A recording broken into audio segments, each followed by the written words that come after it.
niya kining pestilence. Makining gitawag nga COVID-19. Madiin, wala kay paglaom kung sa tao lang ta mag-asa. Kita nasayod nga din ang atong paglaom ang Ginoo. Huwag tayo hinungdan nga din kita. Mga alagad sa Ginoo, sama ni Salmista David. Sa diha niabot kaniya ang pestilence. Tuguti ko pagbasa pag-usab sa 2 Samuel Kapitulo 24:16. And when the angel stretched out his hand upon Jerusalem to destroy it, the Lord repented him of the evil, and said to the angels that destroy the people, it is enough. Stay now thine hands. And the angels of the Lord was by the threshing place. Nalan nato ang adlaw sa Ginoo. Ang ikaduha nilang sala, ang puloy-anan sa Ginoo. Ang simbahan, na si Sikiraya niingon, ang balay sa Ginoo atong unang panahon puno sa himaya. Pero karon ang ilang pagtanaw, sa ilang mga mata gi-compare nila nga walay bili. Manamingon ko ninyo, ang balay sa Ginoo balaan na. Kanang balay sa Ginoo mao na iyang gingarian. Mga tao nga din ang hari nila ang Ginoo. Nga din siya naghari sa pagkamatarong nagalingkod ang Ginoo diha. Nga mao kanang gingon ni Jesus Christ nga ang gingharian sa langit minaog na. Mao na ang good news. Mabitaw ningon siya sa Matthew chapter 24. Bisan padili panimo ang katapusan. Paningon siya sa diha nga mawali na ang tibuok. The gospel of the kingdom of God, mao na ang katapusan. O bitaw na akong hingnon ko kamo, iwali na to ang gospel ni Jesus Christ. Dili lang ta magwalig pulong sa Ginoo, kundi the gospel of Christ. Ang kingdom, maninungdan ningon siya pangitaan ninyo guna ang gingharian sa Dios. Nga mao ang pagkamatarong, ingon pa ni St. Paul, the kingdom of God is not meat and drink, but righteousness, peace, joy in the Holy Spirit. Muna mingon ko ninyo, iwali na to ang kingdom. Kung tagaan tag chance sa Ginoo, iwali na tong kingdom. Kanang kingdom, mamawita na hinungdan kung moabot man ang dakong kalisdanan nga itong subagon sa bubangon. Na din halos, bisan pa ang pinili sa Ginoo, dili makakaya. Mamawita na hinungdan, mingon ko ninyo. Mingon pa sa Hebrews na dawat na to ang kingdom sa Ginoo. Ang kingdom that cannot be shaken. Aron dili ta matarog sa ulahing mga adlaw nga adunay last nga tribulation, the great tribulation. Muning pangayo na to ang Ginoo nga mangandam ta. Kituyo ni sa Ginoo ang pestilence. Aron na mga tao makahinumdom.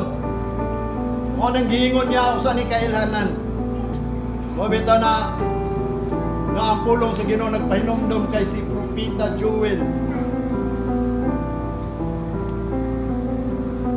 Nagaprapisi may tungod ka nato.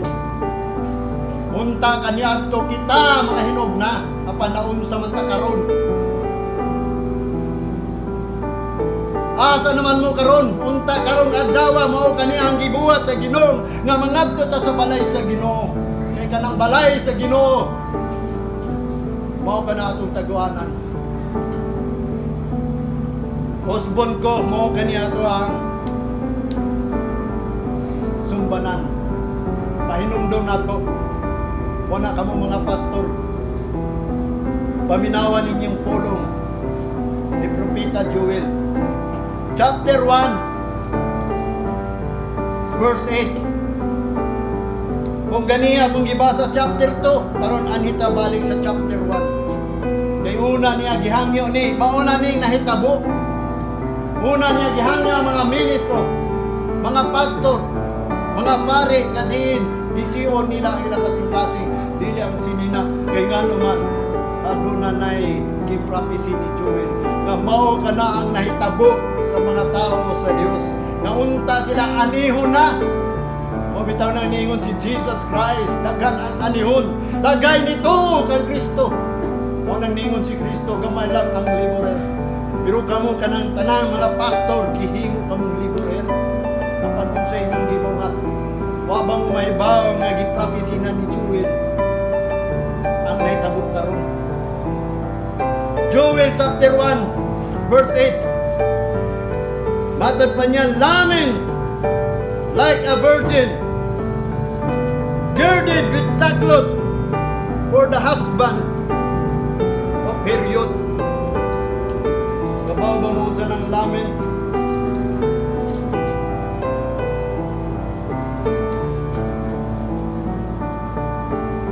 Magbagho ta sa Ginoo. Magkaguol ta ba? Luoy kayo ang mga Kristohanon nga nagpaabot lang na og mando nato mga pastor. Kinsa man yun niya harbison sa mga malulunda nga giingon sa Revelation. Kung sila mga laos na maninong daningon siya diri sa Joel, pagbangutan kamo. Wa ba mo maluoy ang mga tao nga kamo ang gigiyahan nga mo guide kanila. O bitaw nang gitawag tag pastor kay sila atong bantayan. Unsay giingon ni Ezekiel? Propeta Ezekiel, sa inyong mga kamot paninglon ng ilang dugo kung sila dili nimo mawarningan. O bitaw na nga ninintag na atong warningan sila. Nga doon na tayo buhi nga Diyos nga unta tanan mga Kristohanon mo sampit sa Ginoo karon nga undangon ni baliko nato kini baksi girded with sackcloth kamong mga husband. Ang meaning sa mga husband sa mga batanon, si Jesus Christ mo na atong husband. Ingon nga kita servant of God. We are a husband po. Ang mga dumala kanila. Ingon pa sa verse 9. The meat offering and the drinks offering is cut off from the house of the Lord. The priest, the Lord's ministers, mourn. Matod pa niya. Kaya ang pagkaon na mga paghalad, mga kalanon nga paghalad o gilimno mga paghalad naputol diya sa balay sa Dios. Busa kamong mga pari, mga ministro, mga pastor, pag-uol mo ana. Matod pa niya sa verse 10. The field is waste. Ang kaumahan ng asayan. The land mourneth, ang yuta nagkakaguol na. For the corn is waste. Kay ang mais na sayang. The new wine is dried up. Ug ang bangkong bino na uga na. The oil langgis.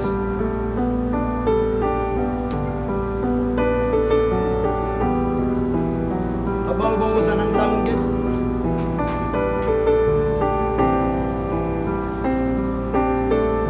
Nangaluya. Wala na'y oil. Wala na'y mga pagbati. Okay lang makadto sa simbahan. Okay lang makasimba og sa kaadlaw. Sa kakadomingo. Okay lang. Unang niingon si Joel. The oil langgis. Verse 11. Ingon pa niya sa mga katawan sa Ginoo nga mawang ministro. Mga pastor, mga pari. Be ye ashamed. Pagkaulaw ka mo. O ye husbandmen. Kamong mga bana ng mga tao. Howl.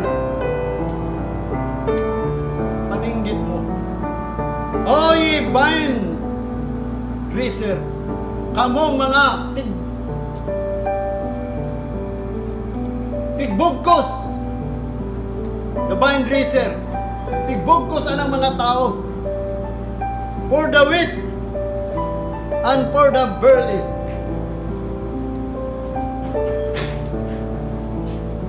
Kay kanang mga trigo. Because the harvest of the field is perished. Perished na. Ang atong anihon nga alanihon nga gingon ni Kristo nga hinugna man hinungdan ningon si Kristo, gamay lang ang liburer. Kunya ikaw na naad nga ikaw mahimong liburer. Mo ni yang gisulti diri pagkaulaw kamo. Tan-awan ninyong field nangalaglag na. Verse 12, the vine is dried up and the fig tree languishes. The pomegranate tree, the palm tree also, and the apple tree, even all the trees of the field are withered. Tanawa, tanan mga kahoy sa kalasangan sa yuta, sa mga uma, nangalaos na. Nga matod pa niya,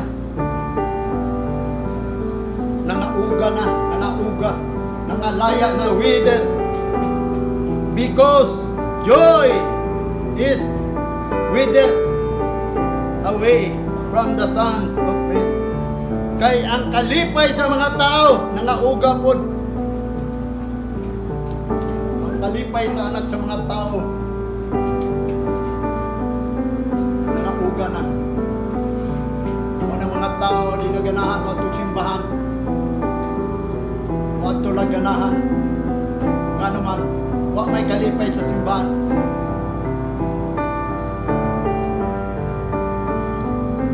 Maninong daningon ang Ginoo sa mga pastor, mga minister, sa mga priest sa verse 13. Gird yourself and lament, ye priest. Kamu mga priest. How ye minister of the altar come. Of the altar, matod pa niya. Kamu mga pari, mga ministro, or mga pastor. Baksin ang inyong kagalingon o magbangutan ni kamo. Matod pa niya. Duol kamo. Lie all night in sackcloth. Pagigdak kamo nga magsuot og sako. Tibok gabi. Ye ministers of my God. For the meat offering and the drink offerings is withhold from the house of your God. Kay ang halad kalanon, halad ilimnon, wa man ninyo gibuhat sa sulod sa balay sige gikat. Pababa mo sa atong mga offering sige mo. Ang ato lang naibaw ang ikapuno sa mga tao. Unsa man ang ilang ipang-offer sa Ginoo. Wa pa mo kabasa ang mga sugo, mga balaod ni Moses, mga ordinance ni Moses mahitungod sa mga offering. Mo ninungdan ang malakay na gingon baka pangawat pa ang tao diya sa Ginoo. Kung sila wa man makapangawat sa tithes apan sa offering. Ayaw ninyo kalimtan ang offering. Usaw na to pag-reform. Atong ibalik ang meat offering, ang drink offering. Ingon pa niya sa verse 14, sanctify ye a fast, call a solemn assembly, gather the elder and all the inhabitants of the land into the house of the Lord your God.